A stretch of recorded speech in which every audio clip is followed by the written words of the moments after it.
ညတိုင်း3 နာရီမှနေတဲ့ဖုန်းညတိုင်းတိတိကျကျမနက်3 နာရီရောက်တိုင်းသူ့ဖုန်းကမြည်လာတယ်။အံ့ဩစရာကြီးကောင်းတာကဖုန်းခေါ်တဲ့နံပါတ်ကသူ့အမေရဲ့နံပါတ်ဖြစ်နေခဲ့တာပါ။ဒါပေမဲ့သူ့အမေကလွန်ခဲ့တဲ့6 လကတည်းကဆုံးပါးသွားခဲ့ပြီ။မောင်စင်ဟာအသက်26 နှစ်အရွယ်လူငယ်တစ်ယောက်ပါ။သူ့အမေနဲ့အရန်ရင်းနှီးပေမဲ့အလုပ်ကိစ္စတွေနဲ့အမြဲအလုပ်များနေခဲ့တာကြောင့်အမေဆုံးမသွားခင်နောက်ဆုံးချိန်တွေမှာအနားမှာမရှိပေးနိုင်ခဲ့ပါဘူး။အမေဆုံးပြီးနောက်ပိုင်းအမေရဲ့ဖုန်းကိုမောင်စင်ကမပိတ်သိမ်းပဲအန်ဆွဲထဲမှာသိမ်းထားခဲ့တယ်။တညမှာတော့တီမောင်စင်ရဲ့ဖုန်းမြည်လာတယ်။မျက်လုံးဖွင့်ကြည့်လိုက်တော့မနက်3:00နာရီစကရီးပေါ်မှာပေါ်လာတဲ့နာမည်ကအမေမောင်စင်တုန်သွားတယ်။မဖြစ်နိုင်ဘူး။သူဖုန်းကိုမကင်ရဲဘူး။ခဏကြာတော့ဖုန်းခေါ်ဆိုမှုပျောက်သွားတယ်။နောက်တည3:00နာရီထပ်ခေါ်လာပြန်တယ်။ဒီတခါတော့မောင်စင်ဖုန်းကင်လိုက်တယ်။ဟယ်လိုအမေတစ်ဖက်ကဘာအတန်မှမကြားရဘူး။အနည်းငယ်ကြာတော့သားအမေရဲ့အတန်မောင်စင်ရဲ့လက်တွေတုန်လာတယ်။မေဘယ်မှာလဲတစ်ဖက်ကအတန်တိုးနဲ့ပြောတယ်။သားအိမ်နောက်ကအခန်းထဲကိုမဝင်နဲ့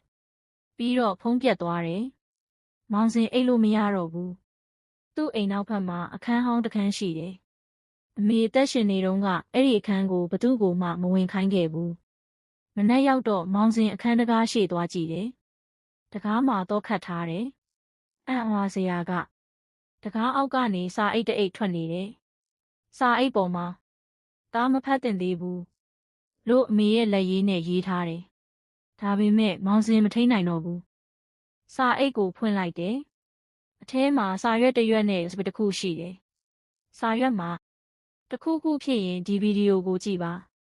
လို့ရေးထားတယ်။မောင်စင်လက်စွပ်ကိုကွန်ပျူတာထဲထည့်ပြီးဗီဒီယိုဖွင့်လိုက်တယ်။စကရီးပေါ်မှာသူ့အမေပေါ်လာတယ်။အမေကမျက်ရည်တွေကျနေတယ်။သား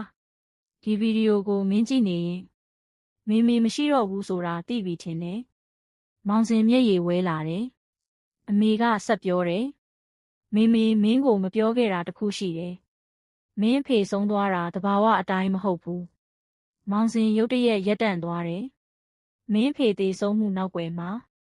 ဒီအိမ်နဲ့ပတ်သက်တဲ့လျှို့ဝှက်ချက်တစ်ခုရှိတယ်။အဲ့ဒီအချိန်မှာပဲ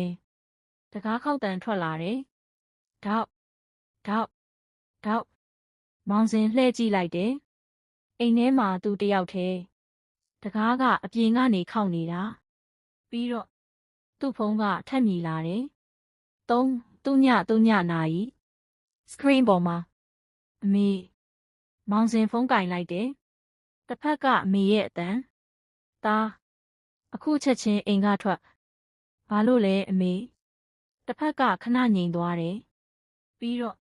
အခန်းထဲမှာမင်းတယောက်တည်းမဟုတ်ဘူး။မောင်စင်ရဲ့ခန္ဓာကိုယ်တစ်ခုလုံးအေးဆက်သွားတယ်။သူတဖြည်းဖြည်းနဲ့အခန်းဟောင်းဘက်ကိုလှည့်ကြည့်လိုက်တယ်။တကားက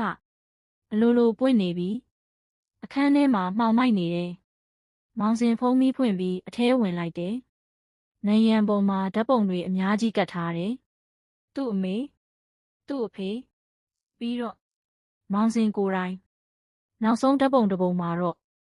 မောင်စင်ကဒီအခန်းထဲမှာရက်နေတဲ့ပုံဖြစ်နေတယ်။ဓာတ်ပုံရဲ့အောက်မှာရက်စွဲတစ်ခုရေးထားတယ်။မနက်ဖြန်2026ခုနှစ်မောင်စင်အသက်ရှူရက်မတက်ဖြစ်သွားတယ်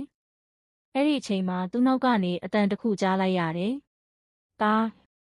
သူဖြည်းဖြည်းချင်းလှည့်ကြည့်လိုက်တယ်။အဲ့ဒီမှာ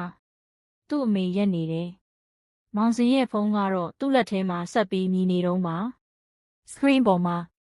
အမေ calling ဇလန်းပြီး